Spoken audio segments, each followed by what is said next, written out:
కృష్ణా జిల్లా పెనుమలూరు నియోజకవర్గంలో అభివృద్ధి పనుల సమీక్ష సమావేశాన్ని collector D K Balaji, MLA Bode Prasad మంగళవారం నిర్వహించారు. అన్ని సమస్యలు పరిష్కరించి నియోజకవర్గాన్ని అభివృద్ధి చేయడానికి చర్యలు చేపడతామని కలెక్టర్ తెలిపారు.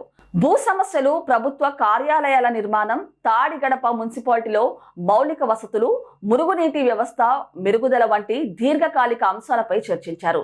ఇంటింటికి తాగునీరు అందించేందుకు అమృత 2.0 కింద చర్యలు తీసుకోవాలని అధికారులను ఎమ్మెల్యే ఆదేశించారు. అన్ని ప్రభుత్వ శాఖలు సమన్వయంతో పనిచేయాలని కలెక్టర్ సూచించారు. ఆధ్వర్యంలో అన్ని డిపార్ట్మెంట్లతో కలిసి రివ్యూ మీటింగ్ ఏర్పాటు చేసుకోవడం జరిగింది. ఈ సమావేశంలో దీర్ఘకాలికంగా ఏదైతే సమస్యలు ఉన్నాయో, కొన్ని ల్యాండ్ ఇష్యూస్ ఉన్నాయి. ఉయ్యూరు డివిజన్కి సంబంధించి ప్రభుత్వ కార్యాలయాల నిర్మాణానికి సంబంధించి ఒక దాత ముందుకు రావడం, వాటిలో ఏ విధంగా కన్స్ట్రక్షన్ చేసి ఏ విధంగా నిధులు సమీకరించి ఆ కార్యాలయాలు పూర్తి చేయాలనేది ఒకటి.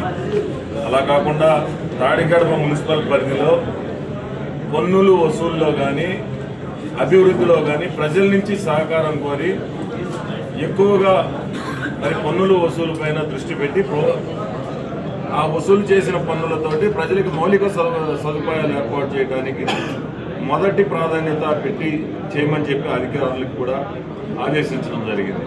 అలాగే ఇంకా కొన్ని సమస్యలు ఉన్నాయి. ముస్లిమ్స్కి సంబంధించి ఈద్గా కాంపౌండ్ వాళ్ళు కానీ, లేకపోతే ఇక్కడ డ్రైనేజీ సమస్యలుగా ఎంక్రోచ్మెంట్స్ ఉన్నాయి. ఆ ఎంక్రోచ్మెంట్స్ తీయాలి అనంటే వాళ్ళకి ఎక్కడో ఒక చోట ప్రత్యామ్నాయం చూపెట్టాలి. ఆ ప్రత్యామ్నాయం చూపెట్టాలి అనంటే వాళ్ళకి హౌస్ సైట్లకి ఏదైనా స్థలం కావాలి. అది ప్రధానంగా ఎక్కడైనా గుర్తించి దానికి హౌస్ సైట్స్ ఇవ్వడానికి కొంత భూమిని సమీకరించాలి అనేది ఒక ఆలోచన. దాని మీద కూడా కొంత ఈ సమావేశంలో చర్చించడం జరిగింది. అలాగే శాసకీయ నిధులు దాదాపు 12 కోట్ల రూపాయలు, అలాగే అమృత్ 2 కింద మున్సిపల్ పరిధిలో ఎక్కడైతే ఇంటింటికి కుళాయి పథకం కింద ఎక్కడెక్కడ ఎన్ని రిక్వైర్మెంట్ ఉన్నాయి, గ్రౌండ్ వాటర్ కాకుండా సర్ఫేస్ వాటర్ని తీసుకొచ్చి ప్రజలకు ఏ విధంగా అందించాలి దాని మీద ప్రధానంగా ఇక్కడ చర్చించడం జరిగింది. ఇంకా అనేక సమస్యలు ఉన్నాయి. వాటన్నింటినీ కూడా ఒక టైం బాండ్ పెట్టుకొని దాని మీద మాట్లాడటం జరిగిందని సందర్భంగా తెలియజేస్తాం.